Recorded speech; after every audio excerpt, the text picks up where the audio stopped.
Back for more. Last time we dropped 10 offline story games that slapped hard. Now it's time for the other 10. And not gonna lie, these might be even better. Don't forget to like and subscribe so you don't miss the next list we cook up. Alright, let's go!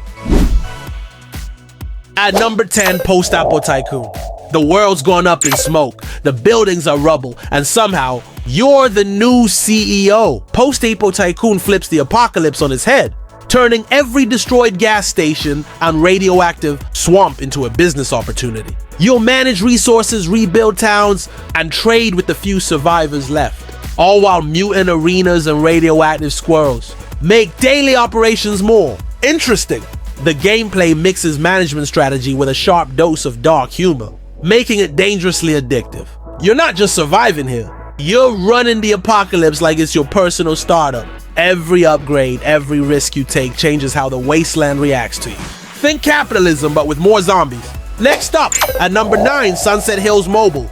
This one's slow, quiet, and emotional, but it's the kind of game you keep thinking about. Sunset Hills drops you into a fading town where you simply walk, watch, and listen. The pixel art is soaked in nostalgia, with warm colors that make every street corner feel like a memory. You meet residents, learn their stories, and watch the town fade in more ways than one.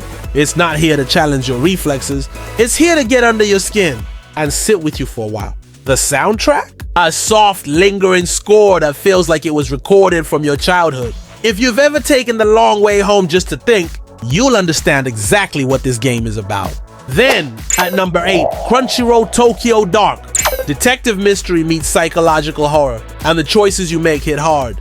You play as Detective Ito, investigating a missing person case in a gritty, rain-soaked Tokyo. But here's the hook. Your decisions don't just change the ending, they change you. Your character's personality, mental state, and relationships evolve depending on what you choose to say or do. Sometimes solving the mystery means losing a piece of yourself in the process. The atmosphere is thick, the pacing is tight, and the branching paths mean no two playthroughs feel the same. This isn't a light weekend game, it's the kind of story that grabs you and refuses to let go. Sliding to number 7, About a Boy Demo. It's short, but it punches way above its weight.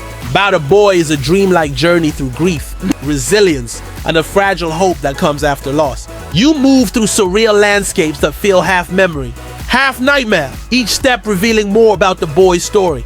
The controls are simple, almost too simple, which makes the emotional gut punch hit harder because you're not distracted. It's like a short film you play instead of watch, and when it ends you'll wish there was more, even though part of you knows it ended exactly where it needed to. Then at number 6, Opus Rocket of Whispers. You're stuck in a frozen wasteland, the world's gone, and your only mission is to send lost souls into space. Rocket of Whispers mixes scavenging and crafting with a narrative that's all about closure, not for you, but for those who did make it. The snowy environments are hauntingly beautiful, and every scrap you find feels like a piece of someone's life. You're not just building a rocket, you're honoring the dead, and the game makes you feel that weight in every step. It's quiet, patient, and deeply human, the kind of story-driven game that lingers long after the credits roll. Next up, at number 5, The Stillness of the Wind. No epic battles, no boss fights, just you, an old woman on a small desert farm, tending goats, making cheese, and reading the occasional letter from faraway family. But the longer you play, the more you realize those letters carry news of a world that's falling apart. It's a slow, meditative game about routine aging and the quiet ways life changes when you're not looking. The art style is gentle, the pacing is deliberate, and the story is quietly devastating. You don't just play it, you live it. Then at number 4, The Star Named Else.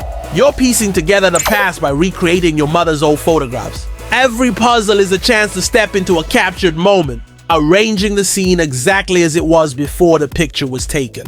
The art is soft and pastel, the music warm and nostalgic, and the whole game feels like flipping through a family album you never knew you had. It's as much about memory as it is about solving puzzles, and every completed photo reveals more of the story you've been trying to piece together, both literally and emotionally.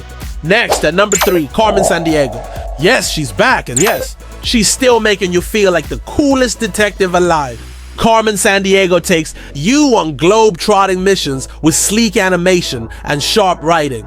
You chase clues, question suspects, and make decisions that can completely change the outcome of the case. It's fun for all ages, but there's a certain charm for anyone who grew up playing Carmen games. It's the perfect mix of educational, adventurous, and just plain fun.